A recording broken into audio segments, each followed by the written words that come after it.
നമസ്കാരം. എല്ലാ NTV പ്രേക്ഷകർക്കും നിങ്ങളുടെ ഇന്ന് എന്ന പ്രോഗ്രാമിലേക്ക് സുസ്വാഗതം. ഇന്ന് 2025 ഏപ്രിൽ മാസം 6-ാം തീയതി 1200-ാം ആണ്ട് മീനമാസം 23-ാം തീയതി ഞായറാഴ്ച. ഇന്ന് ഞായറാഴ്ചയാണ്. പൂയൻ നക്ഷത്രമാണ് ഇന്ന്. ഇപ്പോൾ ഞായറാഴ്ച പൂയൻ നക്ഷത്രം. ഇന്ന് അവധി ദിവസമാണ്. എല്ലാവർക്കും ശരിക്കും പറഞ്ഞാൽ നമുക്ക് ജ്യോതിഷ ശാസ്ത്രം പറയുകയാണെങ്കിൽ അവധി ദിവസമാണ് നല്ല ദിവസം ആവേണ്ടത്. കാരണം ഒരു ആഴ്ച ഉള്ള ടെൻഷനെല്ലാം ഇറക്കി വെച്ച് സമാധാനത്തോടു കൂടി വീട്ടിൽ നിൽക്കുന്ന ദിവസമാണ് ഞായറാഴ്ച. അന്ന് കഷ്ടകാലം വന്നാൽ എന്തു ചെയ്യും? സമാധാനമുള്ള സ്വസ്ഥതയും കൂടി പോയി കിട്ടും. അപ്പോൾ കുടുംബത്തിൽ നിന്നകത്തുനിന്നാണ് നമുക്ക് സമാധാനം ലഭിക്കേണ്ടത്. അത് ലഭിക്കാതെ പോയാൽ പോയി. അപ്പോൾ ഞായറാഴ്ചയും പൂയൻ നക്ഷത്രവും ആയിട്ട് ഒത്തു വന്നിരിക്കുന്ന ദിവസമാണ് ഇന്ന്. പൂയൻ നക്ഷത്രം ശുഭനക്ഷത്രമാണ്. ഞായറാഴ്ച സൂര്യഭഗവാന്റെ ദിവസമാണ്, പ്രപഞ്ചനാഥൻ്റെ ദിവസമാണ്. അപ്പോൾ ഇന്ന് എന്ത് ശുഭകാര്യങ്ങൾക്കും അനുകൂലപ്രദമായ ദിവസമാണ്. മാത്രമല്ല, ഇന്ന് ബർത്ത്ഡേ വന്നിട്ടുള്ളവർ, മീനമാസത്തിലെ പൂയൻ നക്ഷത്രം ബർത്ത്ഡേ ആയിട്ട് വന്നിട്ടുള്ളവർക്ക് ഒരു വർഷത്തെ ഫലത്തെയാണ് ചിന്തിക്കേണ്ടത്. വാർഷിക ഫലത്തെ ചിന്തിക്കുമ്പോൾ വളരെ സൗഖ്യപ്രദമായ ഒരു വർഷമാണ് നിങ്ങൾക്കെന്നറിയുക. ആദിത്യനിൽ കുറച്ച് അലച്ചിലും അസ്വസ്ഥതയൊക്കെ ഉണ്ടാവുമെങ്കിലും സൂര്യൻ നമുക്ക് വളരെ ഉയർച്ചയെ പ്രദാനം ചെയ്യുന്ന, അല്ലെങ്കിൽ പ്രശസ്തിയെ കൊടുക്കുന്ന, പ്രകാശിക്കുന്ന ഒരു വർഷം തന്നെയായിരിക്കും. ജോലിയില്ലാത്തവർക്ക് ജോലിയെ കൊടുക്കും. അതുപോലെ മറ്റ് മുടങ്ങിക്കിടക്കുന്ന കാര്യങ്ങൾ നമുക്ക് പൂർത്തീകരിക്കാൻ ഇടവരുത്തും.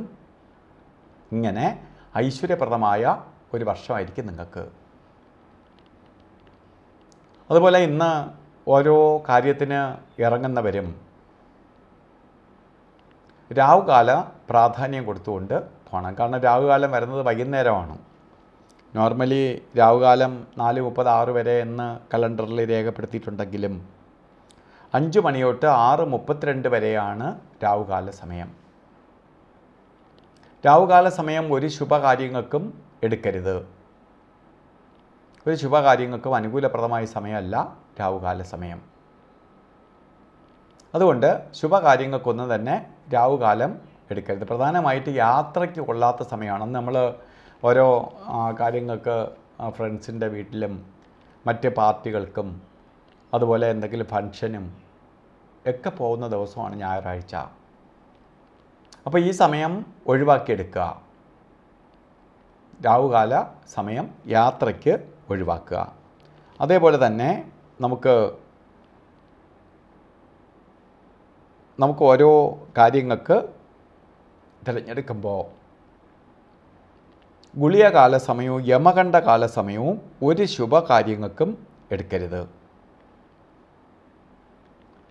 ഒരു ശുഭകാര്യങ്ങൾക്കും യമകണ്ഠകാലവും നല്ലതല്ല. ഗുളികകാല സമയം വരുന്നത് 3:29 തൊട്ട് 5 മണി വരെയും യമകണ്ഠകാല സമയം വരുന്നത് 12:27 തൊട്ട് 1:58 വരെയും. ഈ സമയം ഒരു ശുഭകാര്യങ്ങൾക്കും എടുക്കരുത്. ശുഭകാര്യങ്ങൾക്കൊന്നും തന്നെ ഈ സമയം അനുകൂലപ്രദമല്ല. അതേപോലെ ജാതക പ്രകാരം തന്നെ എല്ലാ കാര്യങ്ങൾക്കും എടുക്കാവുന്ന ഇന്നത്തെ ദിവസം കൊള്ളാത്ത ദിവസമൊന്നുമല്ല എങ്കിലും എല്ലാ കാര്യങ്ങൾക്കും തിരഞ്ഞെടുക്കാവുന്ന ഒരു സമയമാണ് അഭിജിത്ത് മുഹൂർത്ത സമയം. 12:03 തൊട്ട് 12:51 വരെ വരുന്ന സമയമാണ് അഭിജിത്ത് മുഹൂർത്തത്തിൻ്റെ കാലയളവ്. അതുപോലെ ഇന്നും വസ്ത്രദാനം നടത്തുമ്പോൾ ശരിക്ക് താമരപ്പൂവിൻ്റെ കളറോ ചുടുകല്ലിൻ്റെ കളറോ അല്ലെങ്കിൽ റോസ് കളറോ ആയിട്ടുള്ള വസ്ത്രധാരണം നടത്തിക്കൊണ്ട് ഓരോ കാര്യത്തിന് ഇറങ്ങുന്നത് കുറച്ചുകൂടെ നമുക്ക് ശോഭിക്കാനും ശ്രദ്ധിക്കപ്പെടാനും ഇടവരുത്തും. അപ്പോൾ എല്ലാ പേർക്കും ഈ ദിവസം ഭാഗ്യദായകമായി തീരട്ടെ എന്ന് സർവേശ്വരനോട് പ്രാർത്ഥിച്ചുകൊണ്ട് നിർത്തുന്നു. നന്ദി, നമസ്കാരം.